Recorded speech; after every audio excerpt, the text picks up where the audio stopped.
This is Chapter 8, Section 5, the Combined Gas Law. In the previous three sections, we looked at the different relationships between the variables P, V, and T, which are the pressure, volume, and temperature for a gas. The thing that was kept constant for all of them was N, the number of particles, the number of actual gas molecules or moles of gas. So if we keep that restriction, we keep N constant, but we think about all the different ways that the pressure, the volume, and the temperature can vary, we can combine the three previous relationships into one relationship known as the combined gas law. You can see the mathematical form here of the equation. It's P1V1 over T1 equals P2V2 over T2. This is the expression of the combined gas law. And we have to remember that in order to use this, we have to keep N constant. The number of particles in the gas system cannot change. The reason the combined gas law is useful is because you can actually extract or derive all of the other gas laws from it. So if you keep T constant in addition to N, right? If you keep the temperature constant, then that means T1 is going to equal T2 because they haven't changed. So that will cancel them out on both sides of the equation, and you'll be left with Boyle's law, which is what you expect when you have T and N constant. If you keep the pressure constant, then the pressure cancels out on both sides of the combined gas law, and you end up with Charles's law, the relationship between volume and temperature. If you keep volume constant, then that cancels out on both sides of the equation, and you end up with Gay-Lussac's law. So all of the previous three laws that we talked about are all combined together and expressed in the condensed form of the combined gas law. But in addition to being able to derive the other gas law equations from the combined gas law, we also have the possibility of addressing more complicated questions. So all of the previous laws required you to hold two variables constant, N and one of the other variables, and then change one variable and see how that impacts the remaining variable. With the combined gas law, we actually have the possibility where we can change two variables and see how that impacts the third as long as we hold N constant. So in an example like this, for instance, we're given the volume, the temperature, and the pressure, and we're asked to find the new volume when the pressure and the temperature are both changed. So the individual gas laws alone can't handle this, but the combined gas law can. So let's take a look at this example.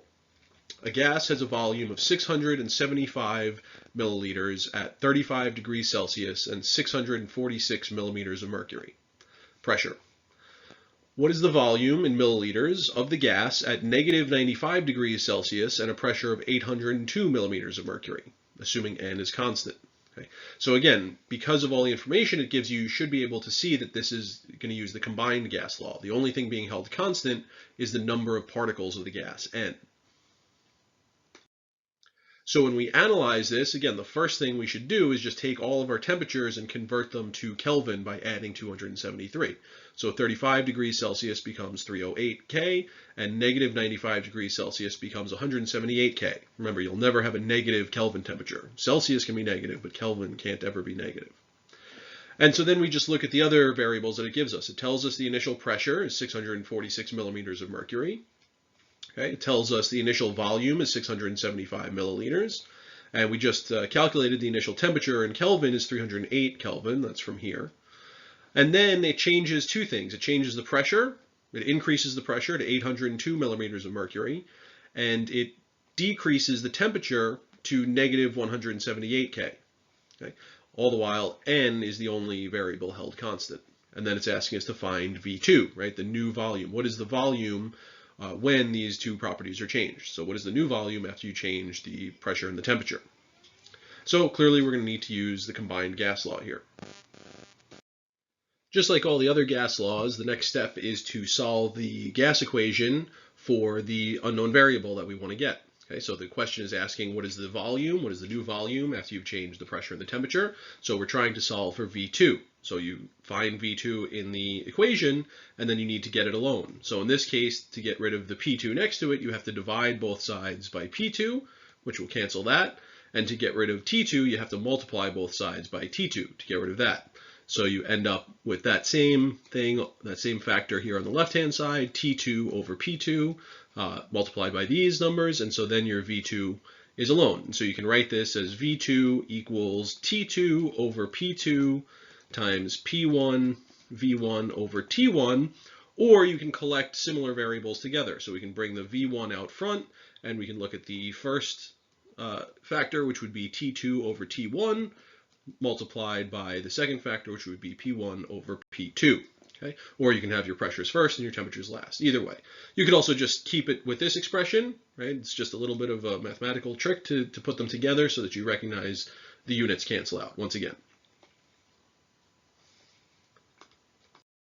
Once you have that, just plug in the variables it gives you. V1 is 675, P1 is 646, P2 is 802, T1 is 308. Keep in mind the T1 goes in the bottom, whereas P1 goes on the top because of the way you solved it. And T2 is 178K. Make sure your pressure units are the same so that they cancel out. Make sure your temperatures are always in Kelvin. That way the Kelvin will definitely cancel out. And once you do this calculation, you get 314 milliliters. That's the volume. Now, one thing that's a little bit different about this than previous gas law questions is that we didn't bother trying to predict whether the new volume would be less than or greater than the original volume, because sometimes the two changes that you make can have opposite effects, and it's not obvious which one will win out. So it's not really that useful to try and predict at the beginning what your answer is going to be, because you might make the wrong prediction by looking at the wrong change in variable, and then you'll mislead yourself. So don't bother with that, just do the math and you'll get the right answer. Another example, a sample of helium gas has a volume of 0.180 liters, a pressure of 0.800 atmospheres, and a temperature of 29 degrees Celsius. At what temperature in degrees Celsius will the helium have a volume of 90 milliliters and a pressure of 3.2 atmospheres? N remains constant. So again, if you see that N is the only thing remaining constant, then you know it's a combined gas law problem. So we analyze it the same way. We're given the initial temperature, so we convert that to Kelvin. 29 degrees plus 273 gives you 302 Kelvin. And it's asking you for the new temperature, right? It says at what temperature. So it's asking us for T2. After the pressure and the volume have both changed, what's the new temperature? Okay. So we have the initial pressure, the initial volume, the initial temperature, and then the new pressure. It's increased, right? 0.8 atmospheres went up to 3.2 atmospheres, and the new volume is 90 milliliters, and then N is constant. So again, we're using the combined gas law. One thing I want to point out now, I'll mention it again when we do the calculation at the end, but if you look at the volumes, 0.180 liters and 90 milliliters are in different units. Okay, so that means one of these is going to have to be converted to the other unit before we can finish this problem. You can put that on as an additional conversion factor, but the milliliter to liter unit should be a clear enough conversion for you to do it. By now, you just move the decimal over 3 places. So 0.180 liters equals 180 milliliters. Or we could also say that 90 milliliters equals 0.0900 liters. Okay, so either one. If we pick liters, then we pick both liter units. If we want milliliters, then we pick both milliliter units. Either way, that unit's going to cancel out, so it shouldn't really matter.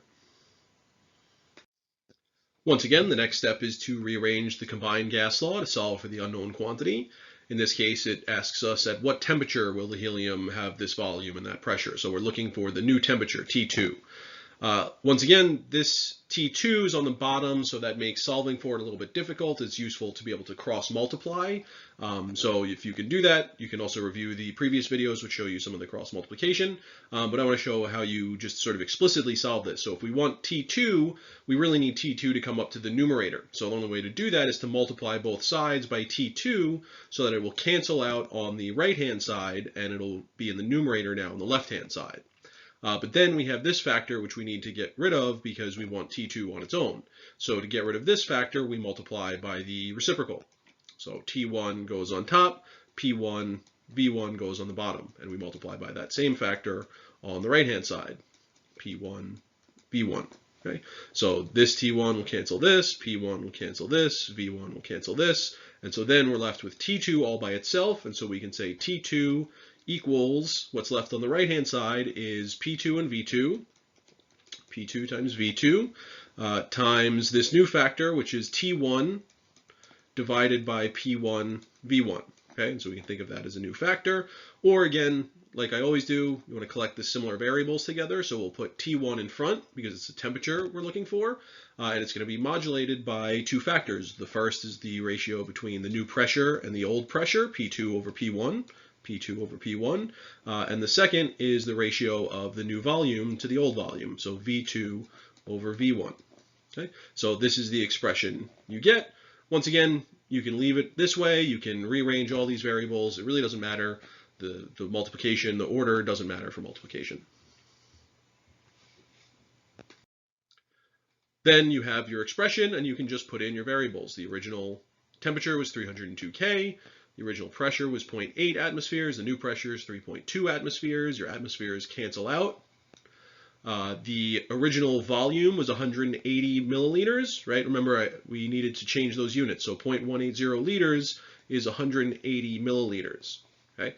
And that will allow that unit to cancel with the 90 milliliter unit from V2, okay? So make sure that your volume units cancel out. You might need to do a quick conversion there, if not. And then you just multiply everything together and you get 604 K, right? Keep in mind, once the volume unit and the pressure unit cancel out, the temperature unit you're left with is from the 302 Kelvin, so it's a Kelvin unit. But the question asks for it in degrees Celsius, so we have to do one last step of subtracting 273 from 604 to get 331 degrees Celsius.